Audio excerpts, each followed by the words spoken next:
저희가 청년 때에 교회에서 이렇게 헌신 예배를 드리면은 한 번은 우리가 믿음과 소망과 사랑에 대해서 논쟁을 했던 기억이 납니다.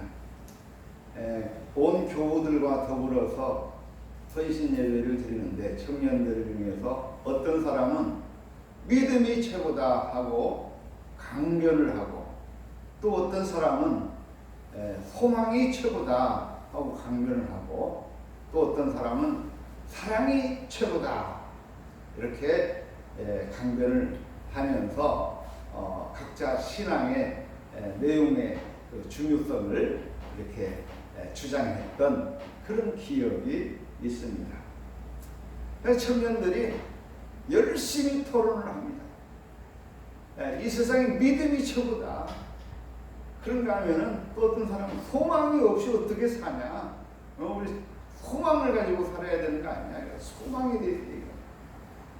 그런가 하면은 또 사도 바울이 말씀한 것처럼 믿음과 소망과 사랑, 그 중에 제일은 사랑이라 하지 않았느냐? 사랑이 최고다 하고 열심히 강론을 합니다. 그런데 그 결론이 참 우습고 재밌습니다. 결론은 우리가 구원받고 천국 가야 되지 않냐? 구원받고 천국 가는 것은 무엇으로 가냐? 오직 믿음으로 가는 거예요. 그래서 구원받고 천국 가기 위해서는 믿음이 최고다. 그래서 종국적으로는 모든 논쟁이 천국 가야 되니까 믿음이 최고다라는 것으로 귀착되는 그런 일화가 있었습니다.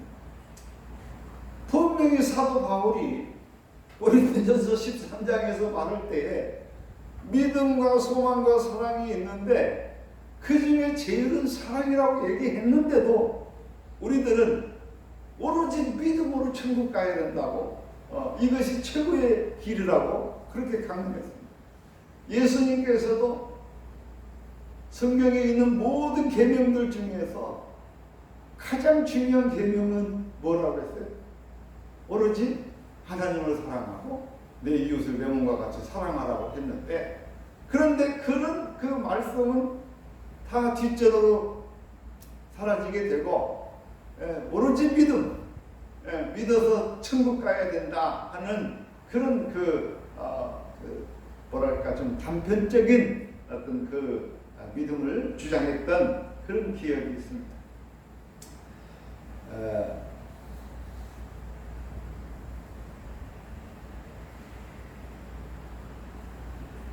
그런가 하면 우리가 즐겨 부르던 찬송이 있습니다. 죄 많은 이 세상은 내 집 아니네. 참 이 찬송이 굉장히 은혜롭습니다. 오늘 우리 한번 같이 한번 불러보게요.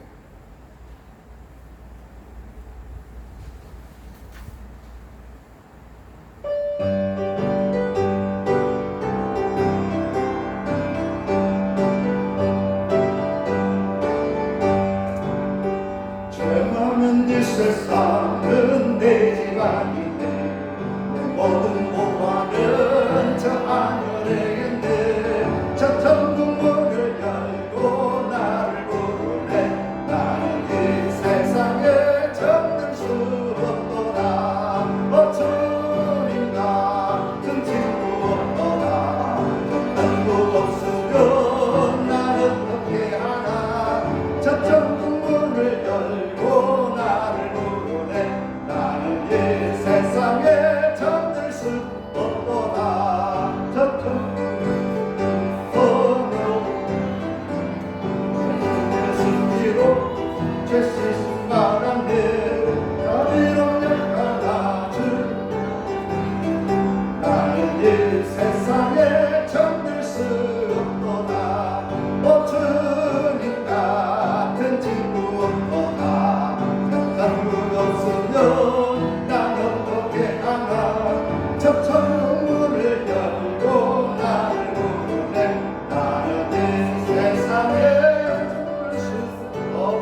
우리가 어릴 적에 다니던 교우들과 더불어서 참 즐겨 부르고 이 찬송을 통해서 많이 위로를 받았던 그런 그 찬송입니다. 궁극적으로 우리가 믿음을 가지고 천국에 들어가는 것, 그것밖에 우리의 낙이 없고 우리의 희망이 없다. 그런 그 믿음을 가지고 살았습니다. 그런데 세월이 이렇게 지나서 또 목사가 되고 이렇게 바라보면서 참 우리 한국 교회가 참 나약했구나. 정말 중요한 주님의 말씀들을 젖혀두고 너무 우리는 그냥 천국에 대한 소망만을 가지고 살아왔구나 하는 그런 그 생각을 갖게 되고, 또 무엇보다도 중요한 것은 우리 주님께서 천국에 대해서 수없이 많은 말씀을 주셨지만은 그 천국에 대한 수많은 말씀들은 그 성서학자들의 분석한 내용에는 궁극적으로 우리가 죽어서 가는 저 하늘나라만을 지칭하는 것이 아니다. 어떻게 보면 예수님께서 천국에 대해서 수많은 말씀을 하시는 까닭은 이 땅에서, 오늘 우리가 사는 이 세상에서, 이곳에서 하나님의 나라를 이루고 만들고 살아가는, 그것이 궁극적으로는 천국에 이르는 길이다. 이렇게 성서학자들은 말하고 있습니다.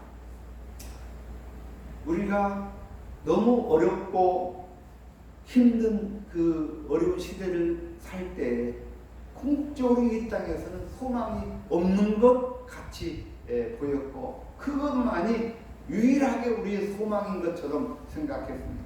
그런데 우리가 조금 더 성숙한 신앙은 그 하나님의 나라를 바라보면서 이 땅에 살면서 작게는 내 마음속에 천국을 이루고, 작게는 내 가정의 천국을 이루고, 또 우리 교회를 천국을 이루고, 이 세상을 천국으로 만들어가는 것, 이것이 하나님께서 오늘 우리를 부르신 까닭이요, 오늘 우리는 그 부름의 소명에 따라서 천국을 이루면서 살아가야 될 줄로 믿습니다. 이 말씀을 드리는 까닭은 우리의 신앙에는 이처럼 다양한 내용들이 있습니다. 믿음 하나만 가지고 가는 것이 아니라 그 믿음 안에는 많은 신앙의 속성들이 들어가 있는 것이죠. 오늘 본문에 있는 말씀도 그러합니다. 오늘 본문은 이렇게 말합니다. 19절 말씀에 믿음과 착한 양심을 가지라. 어떤 이들은 이 양심을 버렸고 그 믿음에 관하여는 파선하였느니라 하면서 구체적으로 그 사람 이름까지 거명해서 말씀하고 있습니다. 오늘 우리가 이 믿음과 착한 양심을 가져야 될 줄로 믿습니다.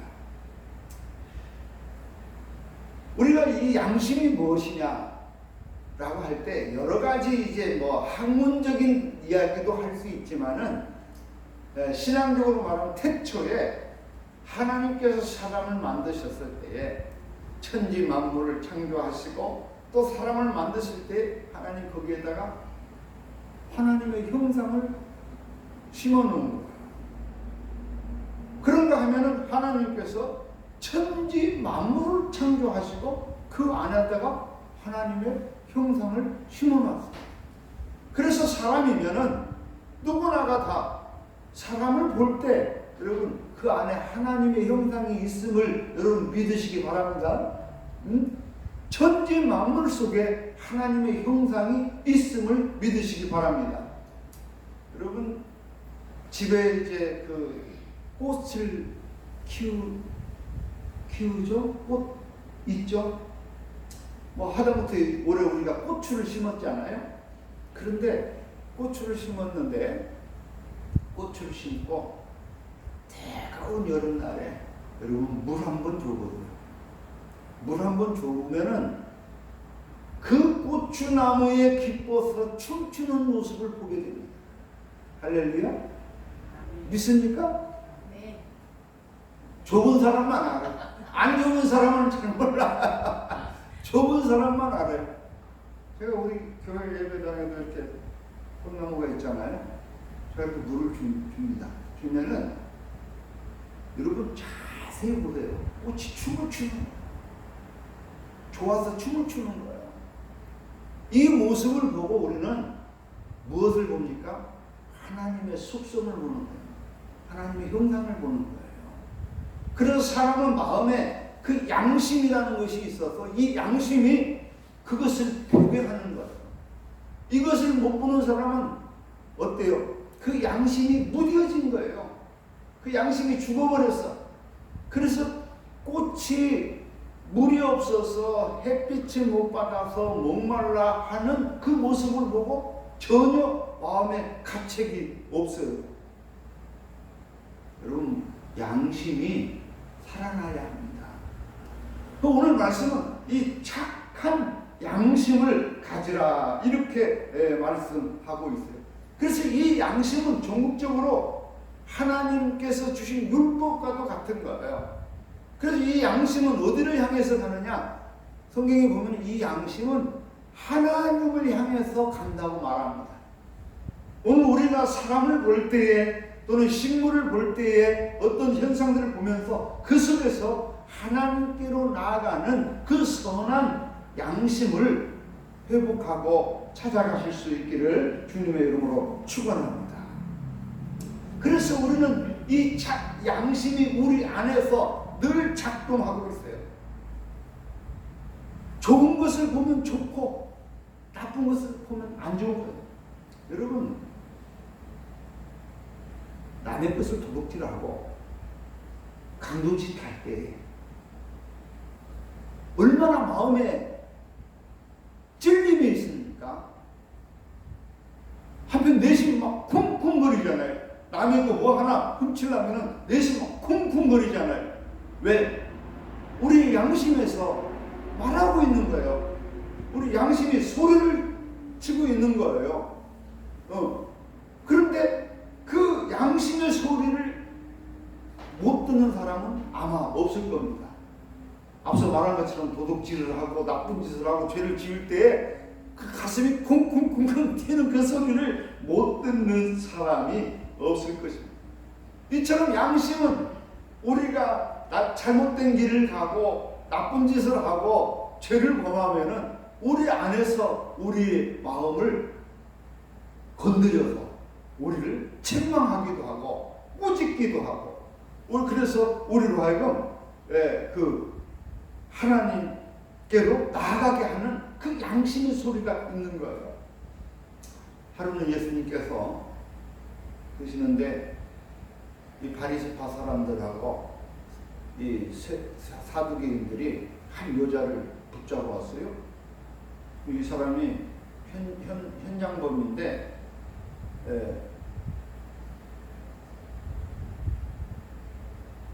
간통하는 죄를 졌다. 근데 왜 간통범이 거기 여자만 왔는지 그건 난 잘 모르겠어. 그때 당시에는 여자만 죄인이야, 남자는 죄인이야. 그래서 성경에 말하기를 이런 죄를 지은 사람은 돌로 쳐 죽이라 했는데 예수님 이거 돌로 쳐 죽일까요? 어떻게 하면 죽겠습니까? 하고 선생님의 의중을 묻습니다. 그런데 그때 예수님께서 가만히 엎드려서 이게 땅에다가 뭐라고 이렇게 씁니다. 뭐라고 이렇게 쓰고 그 뭐라고 썼는지는 아무도 몰라. 그 뭐라고 쓰면서 쓰고 나서 자 고개 들고 그들에게 말합니다. 너희 중에 죄 없는 사람이 돌죠. 그러자 예수님이 그 말을 하시니까 한 사람도 없이 다 갔어요. 예수님이 말합니다. 나도 너를 정죄하지 않겠다. 그런데 제가 이 글을 기록하면서 생각해보니까 참 예수님은 대단한 사람이었던 것 같아요. 그러니까 이 그 많은 군중이 와서 이 여자를 지금 막 정죄하려고 막 이 작전을 짜갖고 왔는데, 그런데 예수님이 굉장히 심리전에도 뛰어난 분 같아요. 그래서 가면 그 말을 듣고 즉석에서 대답하지 않고 뜸을 들이는 거예요. 그래서 엎드려서 뭔가를 이렇게 쓰면서 뭐 뜸을 들이는 거예요. 나는 그 뜸을 들이는 시간들, 그러면서 하시는 말씀이 너희 중에 죄 없는 자가 들어주라. 그러니까 이 사람들이 그 예수님의 말을 듣고 양심의 가책을 받아가지고 다 흩어졌어요. 우리가 그 평범한 그 흐름을 속에서 보면은 사람들이 대체적으로 그렇게 되면 뭐라고 합니까? 우기죠. 우기고 오히려 막 더 덤벼들고 그러잖아요. 그런데 예수님께서 그런 것들을 어떻게 잘 조절해가지고 어떻게 보면은 그렇게 막 성난 군중을 향해서 이렇게 뜸을 들이다가 이렇게 말씀하시는 거 보면 예수님 대단한 어떤 그 심리전도 잘하시는 그런 분이었던 것 같습니다. 아무튼 예수님께서 너희들 중에 그런 죄 없는 사람이 불을 쳐라 하니까 이 그 성난 군중들이 그 말에 양심이 찔러가지고 한 사람도 남김없이 다 떠나가게 되었죠. 이처럼 이 양심이라는 것은 선한 일이 무엇이고 악한 일이 무엇인지를 우리로 하여금 분별할 수 있게 하고, 그리고 이 양심이 우리가 잘못된 길을 갈 때, 죄를 지을 때에 우리를 경고해주고 우리를 가책하고, 또 그런가 하면 이 양심은 우리가 착한 일을 하고 좋은 일을 하면은 우리를 칭찬해주고 우리의 마음을 떳떳하게 하고 우리를 행복하게 하는 이런 그것이 양심인 것이죠. 그런데 문제가 뭐냐면은 우리의 양심이 이처럼 예수님께서 죄 없는 자가 먼저 들러쳐라 할 때 마음의 가책을 받아서 양심의 그 소리를 듣고 하게 흩어졌어요. 그런데 오늘 우리가 이 살아가는 이 21세기 시대적 상황을 보면은 양심이 다 마비되어 버린 그런 그 시대입니다. 그래서 성경에서도 그런 말을 해요. 그 양심이 병들었다, 또는 양심이 화인 맞았다.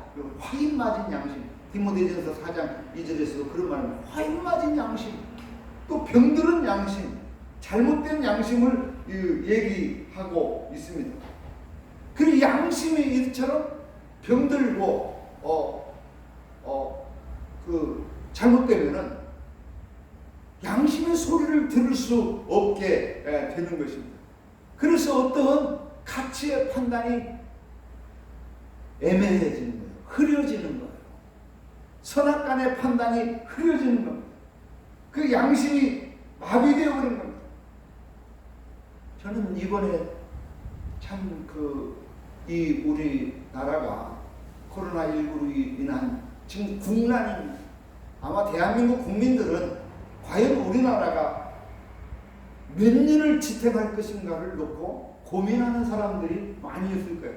국가에서 1차 보조금 주지, 또 2차 보조금 주지, 뭐 시에서도 보조금 주지, 그러다가 이거 나라 거덜나는 거 아니야 하고 여러 가지로 염려들을 많이 하는 사람도 있습니다. 그만큼 지금 이 코로나 전국은 이것이 1년을 갈지 2년을 갈지, 이 코로나 전국이 끝나고 다음에 또 어떤 일이 있을지 우리는 모르는 그런 불안하고 힘겨운 지금 현실을 살아가고 있잖아요.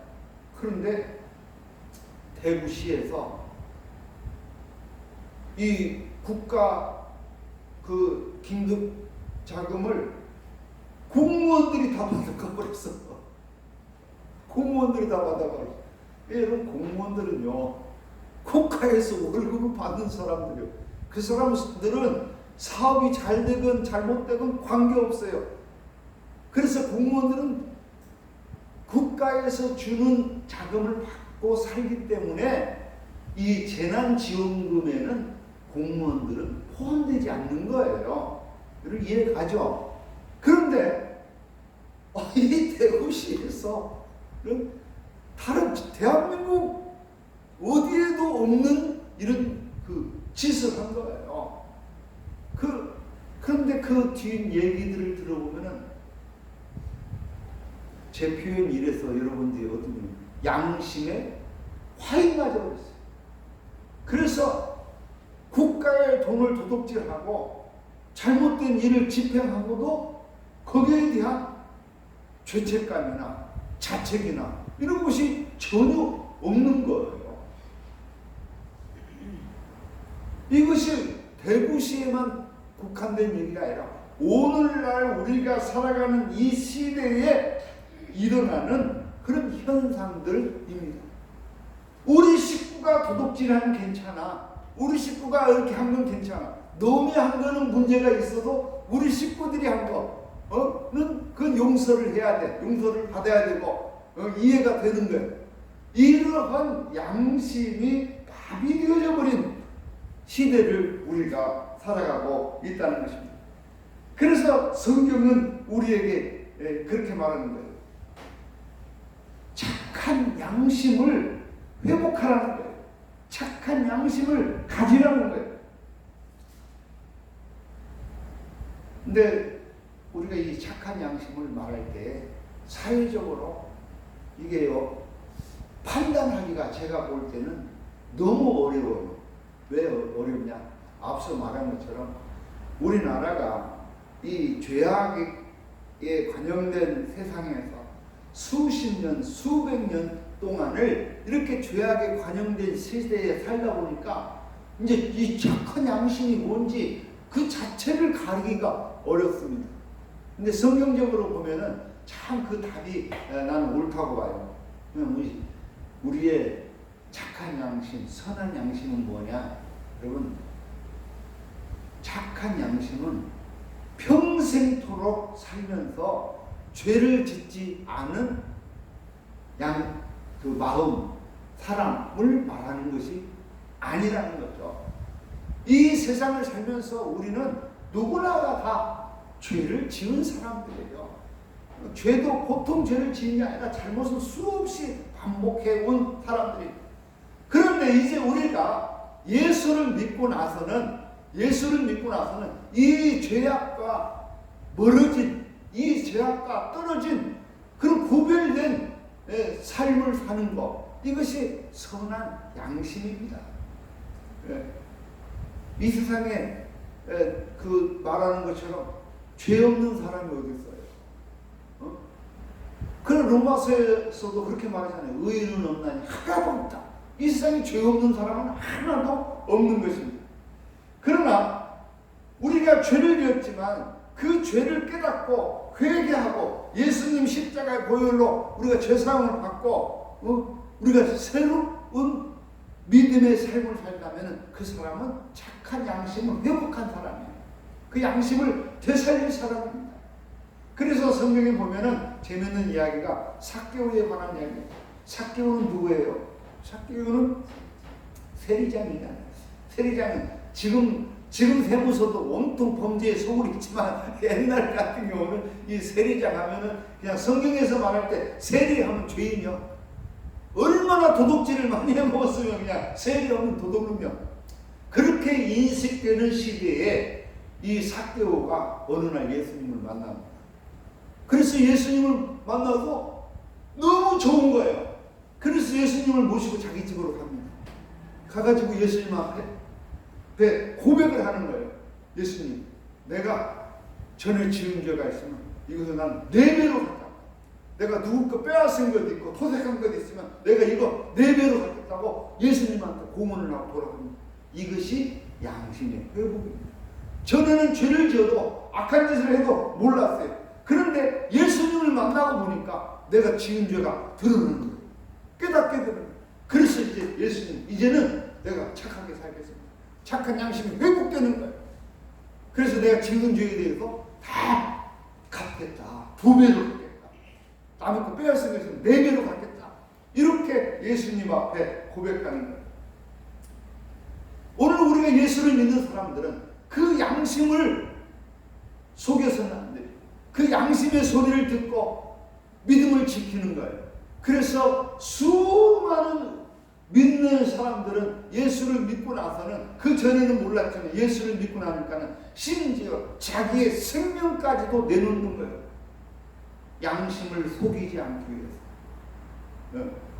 하나님의 말씀을 지켜서 살고 그 심지어 자기의 생명까지도 내놓는 그것이 양심의 권위입니다. 양심의 능력입니다. 오늘 우리는 그런 양심이 회복되는 삶을 살아야 될 줄로 믿습니다. 한 가지만 더 말씀드립니다. 지나간 일이라서 이해를 합니다만, 저는 그렇게 이 부분을 여러분 좀 심각하게 들어주셨으면 좋겠어요. 어느 교회에서 두 사람이 싸움이 났어요. 근데 한 사람은 이제 여전도 회장이요, 또 한 사람은 회원이요. 그런데 여전도 회장은 이 사람이 여전도 회비를 안 냈다는 거예요. 그런데 또 한 사람은 나는 냈다는 거예요. 그럼 분명히 한 사람은 거짓말을 해요. 그래요, 안 그래요?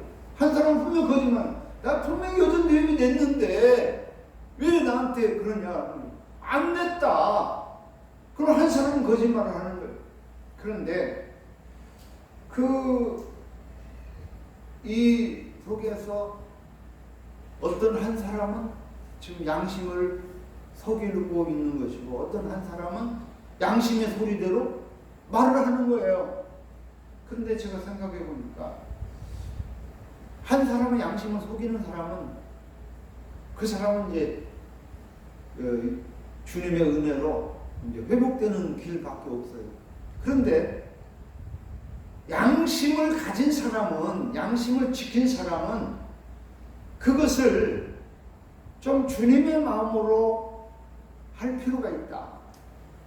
그래서 주님께서 말씀하신 것처럼 나는 온유하고 겸손하니 너희들 내게로 와서 배우라 했는데, 주님의 관용하는 마음, 용서하는 마음, 이 마음으로 그것을 용서해 줘야 된다. 끝끝내 서로가 양심의 사고로 대두해서 싸우니까 교회가, 온통 교회가 난리가 나는 것이죠. 나는 이런 차원에서 우리가 양심을 회복해야 돼요. 그러면서 한 걸음 더 나가서 거기에 주님의 마음을 배우고 주님의 마음을 본받는 자가 되어야 할 줄로 믿습니다. 마지막으로 말합니다. 오늘 우리가 이 세상을 살아갈 때 우리는 믿음을 지켜서 살아갑니다. 이 믿음은 궁극적으로 하나님께 영광을 돌리는 데 있습니다. 그래서 성경은 우리에게 말합니다. 너희 믿음을 드러내서 그 믿음을 통해서 하나님께 영광 돌리게 하라. 마태복음 5장 16절에 이렇게 말합니다. 이와 같이 너희 빛을 사람들 앞에 비추어 그들이 너희의 선한 행위를 보고 하늘에 계신 너희 아버지께 영광을 돌리게 하라. 이렇게 말씀합니다. 오늘 우리는 이 험난한 시대, 참으로 어려운 시대를 살아갑니다. 그러나 이 시대에 우리가 예수 그리스도를 본받는 예수 그리스도의 빛을 이 세상에 비추어서, 그래서 사람들이 그 빛을 보고 하나님께 영광을 돌리게 하는 그 삶을 사는 것이 오늘 우리가 믿음을 지켜서 사는 삶이요, 우리의 선한 양심을 회복하는 것이요, 하나님께 영광 돌리는 삶이라는 것을 우리가 기억하고 늘 이 착한 양심을 회복하는 우리 모두가 되시기를 주의 이름으로 축원합니다. 사랑의 하나님, 은혜와 사랑을 감사드립니다. 저희들에게 이 믿음을 지켜 살게 하여 주옵소서. 또한 우리 안에 있는 이 선한 양심이 밝히 빛을 비추어 아버지께 영광 돌리며 살게 하여 주옵소서. 감사드리며 예수님 이름으로 기도하옵나이다. 아멘.